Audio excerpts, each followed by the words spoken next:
Breaking news చూస్తున్నాం. తిరుమలలో శ్రీవారి దర్శనం పేరుతో దళారి అశోక్ మోసానికి పాల్పడ్డాడు.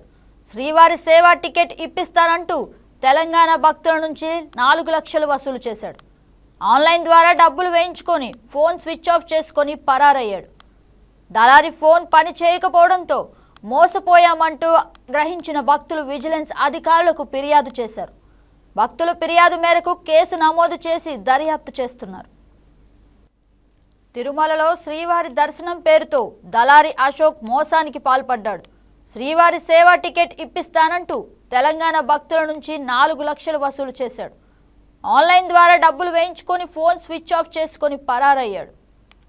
దళారి ఫోన్ పని చేయకపోవడంతో మోసపోయామంటూ గ్రహించిన భక్తులు విజిలెన్స్ అధికారులకు ఫిర్యాదు చేశారు. భక్తుల ఫిర్యాదు మేరకు కేసు నమోదు చేసి దర్యాప్తు చేస్తున్నారు. తిరుమలలో శ్రీవారి దర్శనం పేరుతో దళారి అశోక్ మోసానికి పాల్పడ్డాడు. శ్రీవారి సేవా టికెట్ ఇప్పిస్తానంటూ తెలంగాణ భక్తుల నుంచి 4 లక్షలు వసూలు చేశాడు. ఆన్లైన్ ద్వారా డబ్బులు వేయించుకొని ఫోన్ స్విచ్ ఆఫ్ చేసి పరారయ్యాడు. దళారి ఫోన్ పని చేయకపోవడంతో మోసపోయామంటూ భక్తులు గ్రహించి విజిలెన్స్ అధికారులకు ఫిర్యాదు చేశారు. భక్తుల ఫిర్యాదు మేరకు కేసు దర్యాప్తు చేసి ఇదే అంశంపై మరింత సమాచారం మా స్పెషల్ కరెస్పాండెంట్ రామాంజనేయులు అందిస్తారు.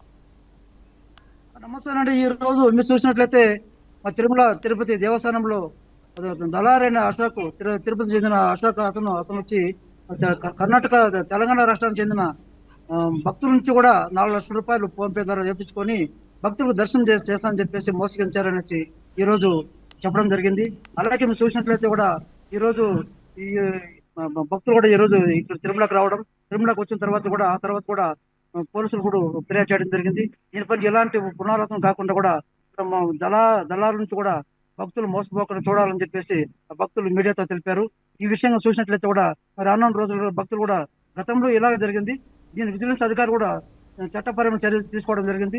అలాగే ఎలాంటి పునరావృతం కాకుండా వాళ్ళపై చర్య తీసుకోవడం అవసరం ఇంతమంది దళారు తీసుకోవాల్సిన అవసరం ఇంతని చెప్పేసి మా మీడియాతో తెలిపారు.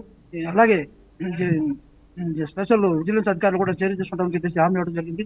అలాగే భక్తులు కూడా దీన్ని అధికారుల దృష్టికి తీసుకెళ్లడం, పోలీసులు ఫిర్యాదు చేయడం జరిగింది. అంటే కెమెరామెన్ ఎస్ చంద్రతో నేను రామాంజనేయులు, తిరుపతి డిస్ట్రిక్ట్.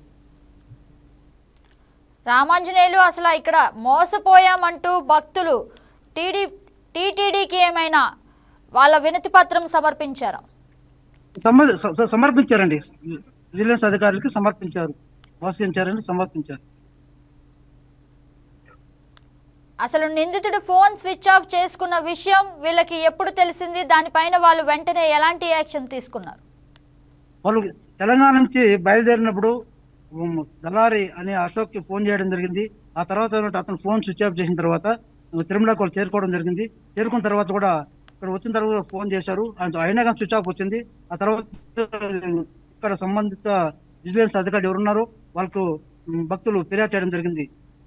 రామాంజనేయులు, అసలు విజిలెన్స్ అధికారులు వెంటనే ఫిర్యాదును తీసుకొని అసలు దానిపైన ఏ విధంగా స్పందించారు? ఇట్లాంటి భక్తులకి మోసం చేసిన దళారి అని అశోక్ని అతనిపైన మేము చర్య తీసుకుంటామని చెప్పేసి హామీ ఇవ్వడంతో కూడా భక్తులు వెనుక తిరిగారండి. ఆ తర్వాత దర్శనానికి వెళ్ళారండి. అంటే దాదాపు 4 లక్షల రూపాయలు అంటే తక్కువ మొత్తం ఏం కాదు. 4 లక్షల రూపాయలు తీసుకొని పరారయ్యాడు అని అంటే గతంలో కూడా అశోక్ ఇలాంటి పనులు ఏమైనా చేసినట్లు తెలుస్తుందా? విషయాలు తెలియదండి. గతంలో అతను చేశాడా చేయలేదనే విషయం తెలియదు. ఇట్లాంటి ఇప్పుడు తెలంగాణ భక్తులు చెప్పిన తర్వాత కూడా కానీ విజిలెన్స్ అధికారులు ఫిర్యాదు చేయడం విషయంలో అయితే తెలుసుకున్న తర్వాత కూడా దీని ఫస్ట్ టైం అనేది మాకు తెలిసిందండి. Yes, thank you for the updates Ramanjaneyulu. Okay, thank you. As of now ఇవి బులెటిన్ అప్డేట్స్. చూస్తూనే ఉండండి YK న్యూస్. ఇది తెలుగువారి గుండె చప్పుడు.